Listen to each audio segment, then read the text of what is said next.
welcome back to my channel. So today I am going to talk about an important topic, that is the mammary gland or breast.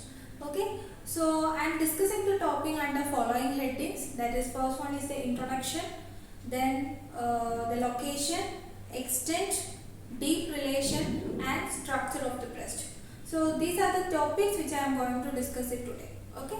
So since it is a very large topic, I am taking like video 1 and video 2. So in the video 1, these are the headings which I am going to deal with. Moving on to the first one, that is the introduction. So what is the introduction of breast or female mammary gland? Okay. So breast or mammary gland, which is an important structure which is present in the pectoral region. It is present in both sexes. It is present in male and female. In male, it is rudimentary in nature. In female, it is well developed after puberty.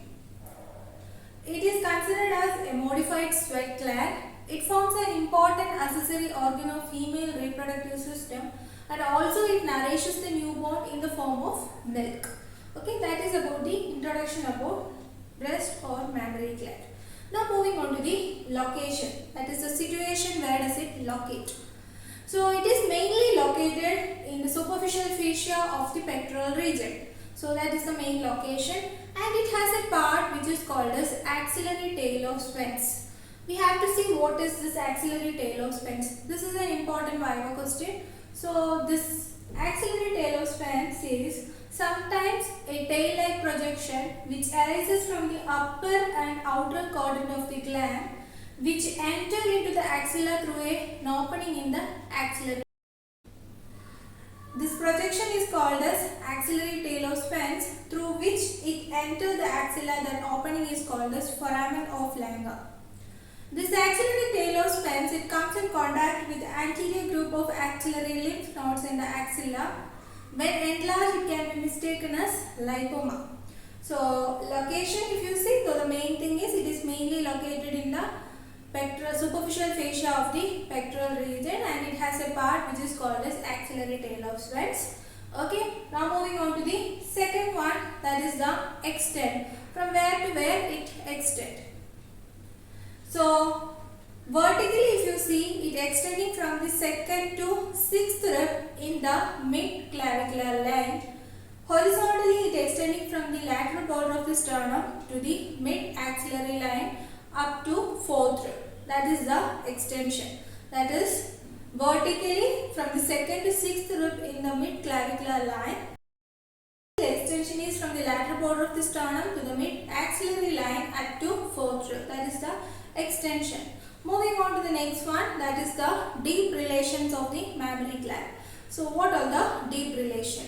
The deep relation is also called as mammary bed. So mammary bed is also again an important Viva question. So what is this mammary bed or deep relation? So the deep to the breast, it comes in contact with a fascia which is called as pectoral fascia, which covers the pectoralis major muscle. After that, it comes in contact with the following muscle, that is the pectoralis major, which forms the medial 2/3, serratus anterior muscle, which comes the lateral 1/3, external oblique muscle, which comes the inferior medial quadrant.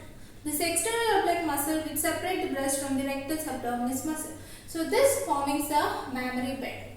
There is one more thing in between the breast and the pectoral fascia, which is called as retromammary space, which is filled with loose areolar tissue. Due to the presence of this loose areolar tissue, the breast can freely move on the pectoral fascia. So that space is called as retromammary space. Retromammary space is also very important. Okay, so that is about the deep relation. Okay, that is the mammary bed. Now moving on to the structure of breast. So what is the structure of breast? So for studying purpose, breast can conveniently studied under following headings. First one is the skin, then the parenchyma and the stroma. Okay, first we'll see the skin features. Okay, so the skin which entirely covers the mammary gland, and it has following features. It has a nipple and areolae. If you see the breast, it has a nipple which is mainly located below the center of the mammary gland, and usually it present at the level of fourth intercostal space in nulliparous woman. This nipple, it consists of 15 to 20 lactiferous duct, and it also containing smooth muscles which is circular and longitudinally arranged. The circular muscle which erects the nipple fossa, the longitudinal muscle which retracts the nipple.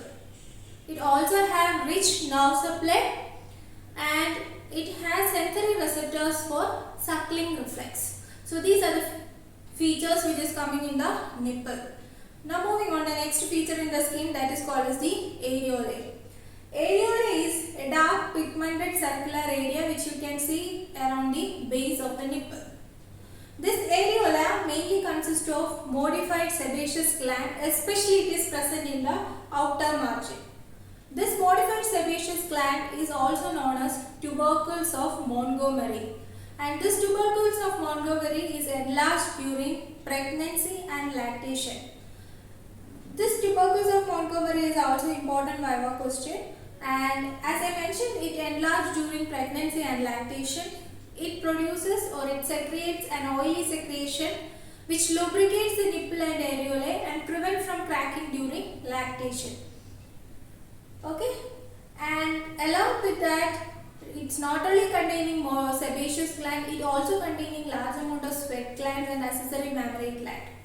The areola and nipple which is devoid of hair as well as fat. So that is the structural features of the skin which consists of nipple and areolae.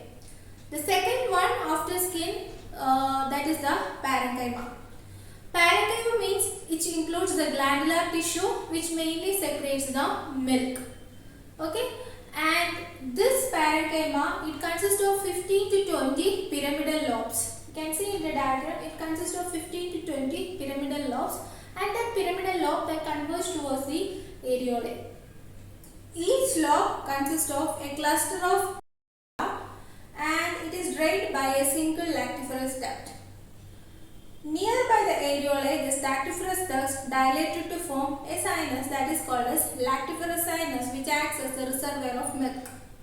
Okay, so that is about the parenchyma. And if you see the histological features of the parenchyma, so this during resting phase, that means not pregnancy and lactation, in the resting stage, if you see the areola, it is lined by cuboidal epithelium. During lactation, this cuboidal epithelium will be converted into columnar type. In distended areolae, this columnar epithelium is again changed to cuboidal epithelium, but it will be larger as compared to the resting phase. Then, moving on to the last one, that is about the stroma. The stroma is the main one which is forming the supportive framework of the gland. The stroma which includes the fibers as well as the fat. Now moving on to the fiber. So what is the function of this fiber? Okay, this fibrous tissue which is mainly forming the supportive framework, which forms a ligament which is called the suspensory ligament of Cooper, which anchor the parenchyma and glands to the underlying pectoral fascia. In the diagram, you can see the suspensory ligament of Cooper, which anchoring the parenchyma and glands to the underlying pectoral fascia. Okay.